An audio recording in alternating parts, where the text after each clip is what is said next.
ಎಲ್ಲರಿಗೂ ನಮಸ್ಕಾರ. ನಾನು Mangala Shivappa. Welcome to Sridevi arts. ಸಾಕಷ್ಟು ಜನ ಫ್ರೆಂಡ್ಸ್ ಆಗಿರ್ಬೋದು, ನನ್ನ ವ್ಯೂವರ್ಸ್ ಆಗಿರ್ಬೋದು, ನನ್ನ ಹತ್ರ ಒಂದು ರಿಕ್ವೆಸ್ಟ್ ಕೇಳಿದ್ರಿ. ಅದು ಏನಪ್ಪ ಅಂದರೆ, ಉಲ್ಲನ್ ಮಾಲಾನ ಹೇಗೆ ಮಾಡ್ತೀರಾ ಹೇಳ್ಕೊಡಿ ಅಂತೇಳಿ. ಖಂಡಿತವಾಗ್ಲೂ ಕೂಡ ಇಂದಿನ ಸಂಚಿಕೆಯಲ್ಲಿ ಉಲ್ಲನ್ ಮಾಲಾನ ಹೇಗೆ ಮಾಡೋದು ಅನ್ನೋದನ್ನು ಹೇಳ್ಕೊಡ್ತಾ ಇದ್ದೀನಿ. ಬನ್ನಿ ನೋಡೋಣ. ಫಸ್ಟ್ ನಾವು ಈ ರೀತಿ ಉಲ್ಲನ್ ಕಟ್ಟನ್ನು ತಗೊಳ್ಬೇಕು. ಶಾಪ್ಗಳಲ್ಲಿ ಸಿಗುತ್ತೆ. ಈ ರೀತಿ ಉಲ್ಲನ್ ಕಟ್ಟನ್ನು ತಂದುಬಿಟ್ಟು ಅದರಲ್ಲಿ ಬೇಡದೆ ಇರೋವಂಥ ವೇಸ್ಟ್ ದಾರಗಳನ್ನೆಲ್ಲ ತೆಗೆದು ಇದನ್ನು ಕ್ಲೀನಾಗಿ ನಾವು ಈ ಎಳೆಗಳನ್ನು ನಾವು ಕ್ಲೀನಾಗಿ ಬಿಡಿಸ್ಕೊಬೇಕು. ಈ ಥರ ಬಿಡಿಸ್ಕೊಂಡು ಆದಮೇಲೆ ಆ ಸೈಡ್ ಈ ಸೈಡ್ ದಾರಗಳಿರುತ್ತೆ, ಅದನ್ನು ಕಟ್ ಮಾಡಿ ತಕ್ಕೊಂಬಿಡಬೇಕು. ಎರಡೂ ಸೈಡು ಇರುತ್ತೆ, ಕಟ್ ಮಾಡಿ ತಕ್ಕೊಂಡು ಕ್ಲೀನಾಗಿ ಈ ಉಲ್ಲನ್ ಎಳೆಗಳನ್ನು ನಾವು ಕ್ಲೀನಾಗಿ ಬಿಡಿಸ್ಕೋಬೇಕು. ಬಿಡಿಸ್ಕೊಂಡು ಆದಮೇಲೆ ಒಂದು ಕಡ್ಡಿಗೆ ನಾವು ಇದನ್ನು ತುದಿಗೆ ಒಂದು ನಾಟ್ ಹಾಕ್ಕೊಂಡ್ಬಿಟ್ಟು, ಉಲ್ಲನ್ ಒಂದು ನಾಟ್ ಹಾಕ್ಕೊಂಡ್ಬಿಟ್ಟು ಗಟ್ಟಿ ಮಾಡಿಕೊಂಡು ಆಮೇಲೆ ಇದನ್ನು ಫುಲ್ ಸುತ್ಕೊಳ್ತಾ ಹೋಗಬೇಕು.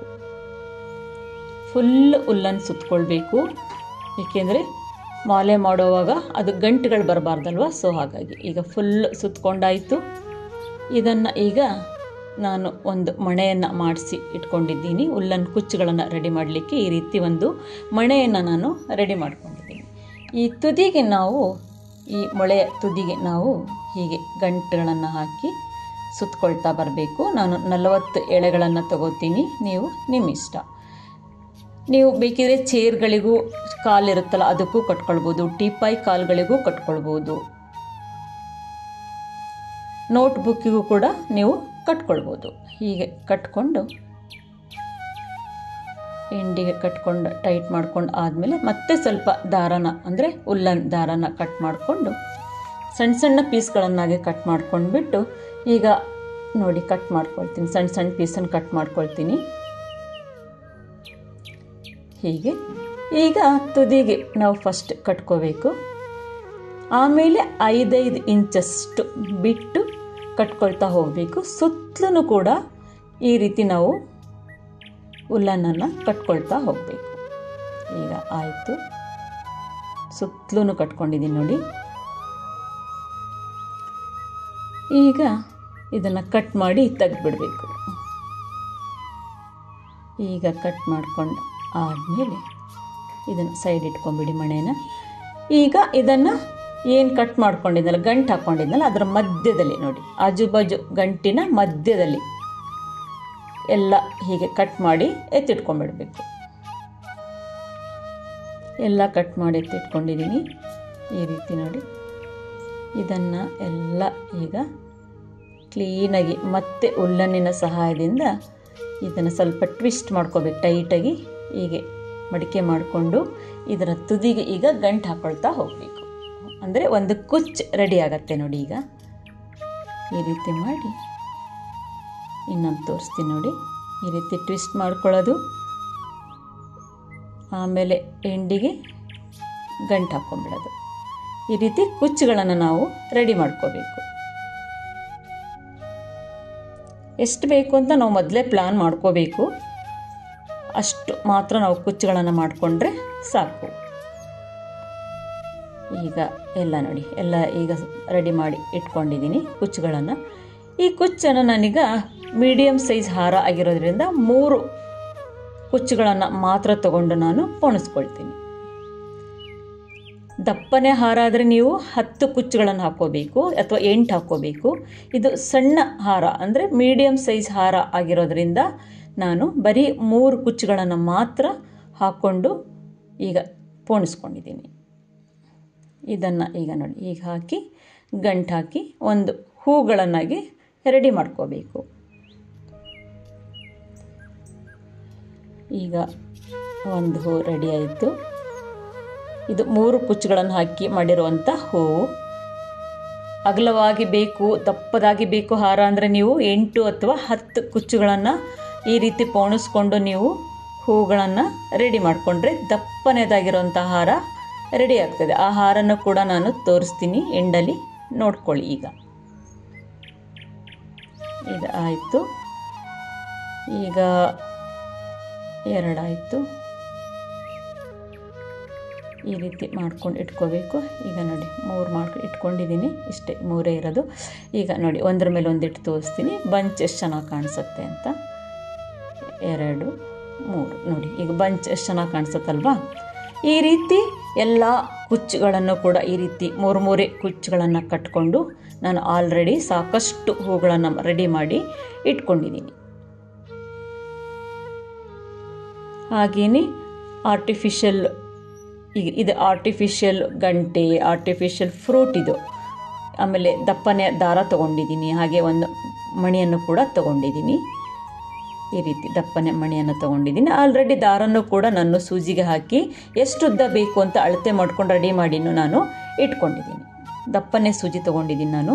ಈಗ ಈ ತುದಿಗೆ ಈ ಮಣಿಯನ್ನು ಹಾಕಿಬಿಟ್ಟು, ಅಂದರೆ ಸೂಜಿ ಒಳಗಡೆ ಹೋಗೋದಿಲ್ಲಲ್ಲ, ಹಾಗಾಗಿ ನಾನು ತುದಿಗೆ ಈ ಮಣಿಯನ್ನು ಹಾಕಿ ಈಗ ನೋಡಿ ಈ ರೀತಿ ಪೋಣಿಸ್ಕೊಂಡು ನಾನು ಗಂಟು ಹಾಕಿಬಿಟ್ಟು ಇಟ್ಕೊಳ್ತೀನಿ. ಯಾಕೆಂದರೆ ಅದು ಗಂಟೆ ಒಳಗಡೆ ನಿಂತ್ಕೋಬೇಕಲ್ಲ ದಾರ, ಸೊ ಹಾಗಾಗಿ ಈ ರೀತಿ ನಾನು ಗಂಟುಗಳನ್ನು ಹಾಕಿ ರೆಡಿ ಮಾಡಿ ಇಟ್ಕೊಳ್ತೀನಿ. ಇನ್ನೊಂದು ಗಂಟು ಹಾಕ್ಕೊಳ್ತೀನಿ. ಇದು ಎಡ್ಜ್ ಕಟ್ ಮಾಡಿ ನೋಡಿ ಗಟ್ಟಿಯಾಗಿ ಕುತ್ಕೊಂತಲ್ಲ. ಈಗ ಈ ಗಂಟೆ ಒಳಗಡೆ ನಾನು ಸೂಜಿ ಸಹಾಯದಿಂದ ಒಳಗಡೆ ನಾನು ಹಾಕ್ಕೊಳ್ತೀನಿ. ಈಗ ನೋಡಿ ಗಂಟೆಗೆ ದಾರ ನಿಂತ್ಕೊಳ್ತಲ್ವ, ರೆಡಿ ಆಯ್ತಲ್ವ.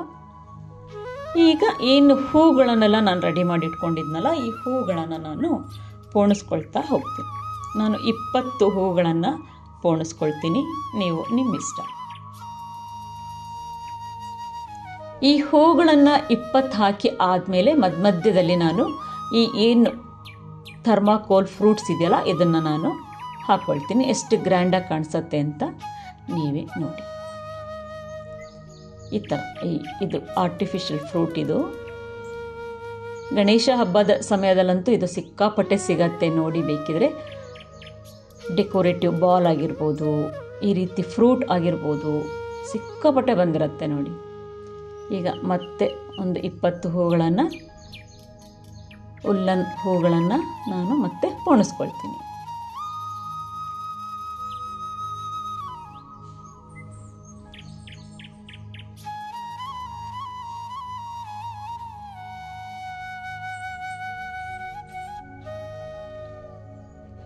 ಈಗ ಆಯಿತು ನೋಡಿ. ದಾರದ ಮೆಜರ್ಮೆಂಟ್ ಫಸ್ಟೇ ನಾವು ಎಷ್ಟು ಬೇಕು ಅಂತ ಫಸ್ಟೇ ನಾವು ಕಟ್ ಮಾಡ್ಕೊಂಡು ಬಿಡಬೇಕು. ಆಮೇಲೆ ಹೂಗಳನ್ನು ಹೀಗೆ ಪೋಣಿಸ್ತಾ ಹೋಗಬೇಕು. ಈಗ ನೋಡಿ ಎಷ್ಟು ಗ್ರ್ಯಾಂಡಾಗಿ ಕಾಣಿಸುತ್ತೆ ನೋಡಿ. ಫುಲ್ ರೆಡಿ ಆಗುತ್ತೆ. ಈಗ ಇಷ್ಟು ಉದ್ದಕ್ಕೂ ಕೂಡ ನಾನು ಪೋಣಿಸ್ಕೊಳ್ತಾ ಹೋಗ್ತೀನಿ. ಈಗ ಎಂಡಿಂಗ್ ಸ್ಟೇಜಿಗೆ ಬಂದೆ.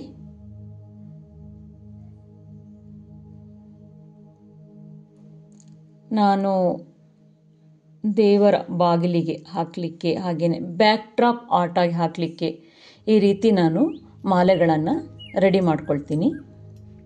ಸೊ ಹಾಗಾಗಿ ನಾನು ಎಷ್ಟು ಉದ್ದ ದಾರ ಬೇಕು ಅಂತ ಆಲ್ರೆಡಿ ನೋಡಿ ಕಟ್ ಮಾಡಿ ಇಟ್ಕೊಂಡು ಈ ರೀತಿ ಪೋಣಿಸ್ಕೊಳ್ತಾ ಇದ್ದೀನಿ.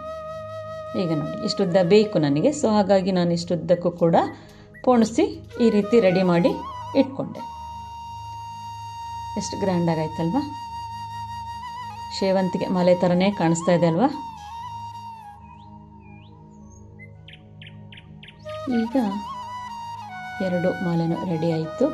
ಈಗ ಎಂಡಿಗೆ ಆ ಕುಚ್ಚು ಜಾರಬಾರ್ದಲ್ವ, ಅದಕ್ಕೆ ಒಂದು ಬಿಳಿ ಮಣಿಯನ್ನು, ದಪ್ಪನೆಯಾದ ಮಣಿಯನ್ನು ಮತ್ತೆ ಹಾಕ್ಕೊಳ್ತೀನಿ. ಅದು ಹಾಕ್ಕೊಂಡು ಆದಮೇಲೆ ಎಂಡಿಗೆ ಬೇಕಿದ್ರೆ ನಾವು ಪ್ಲಾಸ್ಟಿಕ್ ರಿಂಗ್ಗಳು ಸಿಗುತ್ತೆ, ಆ ರಿಂಗನ್ನು ಬೇಕಾದರೂ ನಾವು ಹಾಕ್ಕೊಳ್ಬೋದು.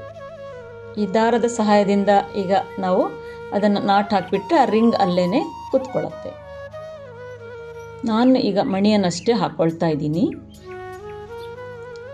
ಈಗ ನೋಡಿ ಈ ರೀತಿ ಕಟ್ಕೊಂಡಾಯ್ತಲ್ವ, ಎರಡಕ್ಕೂ ಕೂಡ ನಾನು ಈ ರೀತಿ ಮಣಿ ಹಾಕಿ ನಾಟ್ ಹಾಕಿ ಇಟ್ಕೊಂಡಿದ್ದೀನಿ. ಈಗ ಒಂದು ಬ್ಯೂಟಿಫುಲ್ ಆಗಿರೋಂಥ ಸೇವಂತಿಗೆ ಮಾಲೆ ಅಂದರೆ ಉಲ್ಲನ್ ಮಾಲ ಈಗ ರೆಡಿ ಆಯಿತು ನೋಡಿ. ಎರಡೂ ಕೂಡ ರೆಡಿ ಆಯಿತು.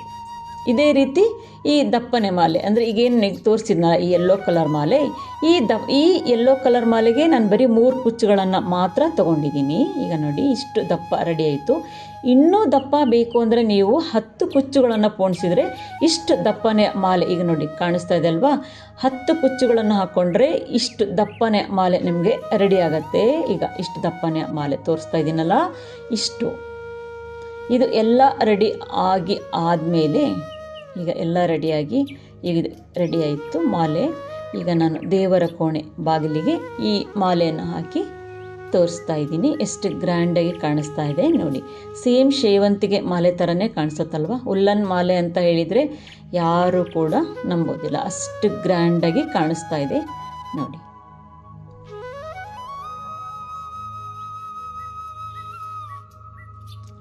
ಆಮೇಲೆ ನಾನು ದಪ್ಪನೆ ಮಾಲೆಯನ್ನು ದೇವಿ ಅಲಂಕಾರಕ್ಕೂ ಕೂಡ ಹಾಕಿ ತೋರಿಸ್ತೀನಿ. ಇದನ್ನು ಈಗ ಬ್ಯಾಕ್ ಡ್ರಾಪ್ ಆರ್ಟ್ ಆಗಿನೂ ಕೂಡ ನಾನು ಹಾಕಿದ್ದೀನಿ ನೋಡಿ. ಈ ರೀತಿ ನಾವು ಬ್ಯಾಕ್ ಡ್ರಾಪ್ ಆರ್ಟಿಗೂ ಕೂಡ ನಾವು ಹಾಕಿದರೂ ಕೂಡ ಎಷ್ಟು ಲುಕ್ಕಾಗಿ ಕಾಣಿಸುತ್ತೆ ನೋಡಿ. ಎಷ್ಟು ಗ್ರ್ಯಾಂಡಾಗಿ ಕಾಣಿಸುತ್ತಲ್ವ, ಪೂಜೆಗಳಿಗೆಲ್ಲ ಇಟ್ಟಾಗ ಎಷ್ಟು ಗ್ರ್ಯಾಂಡಾಗಿ ಕಾಣಿಸುತ್ತಲ್ಲ. ಬ್ಯಾಕ್ ಡ್ರಾಪ್ ಆರ್ಟ್ ಆಗಿನೂ ಕೂಡ ನಾನು ಹಾಕಿದ್ದೀನಿ. ಇದು ಒಂದು ರೀತಿ ಆಯಿತು.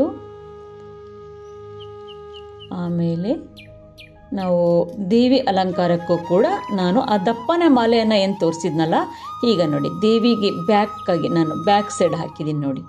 ಆ ದೇವಿ ಅಲಂಕಾರಕ್ಕೂ ಕೂಡ ಈ ದಪ್ಪನೆ ಮಾಲೆಯನ್ನು, ಉಲ್ಲನ್ ಮಾಲೆಯನ್ನು ನಾನು ಹಾಕಿದ್ದೀನಿ. ಎಷ್ಟು ಗ್ರ್ಯಾಂಡಾಗಿ ಕಾಣಿಸ್ತಾ ಇದೆ ನೀವೇ ನೋಡಿ. ನೀವು ಟ್ರೈ ಮಾಡ್ತೀರಾ ತಾನೆ?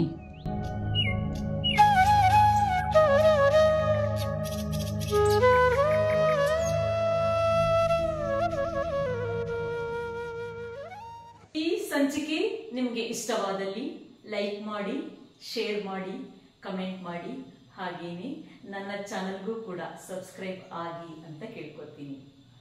ಧನ್ಯವಾದಗಳು.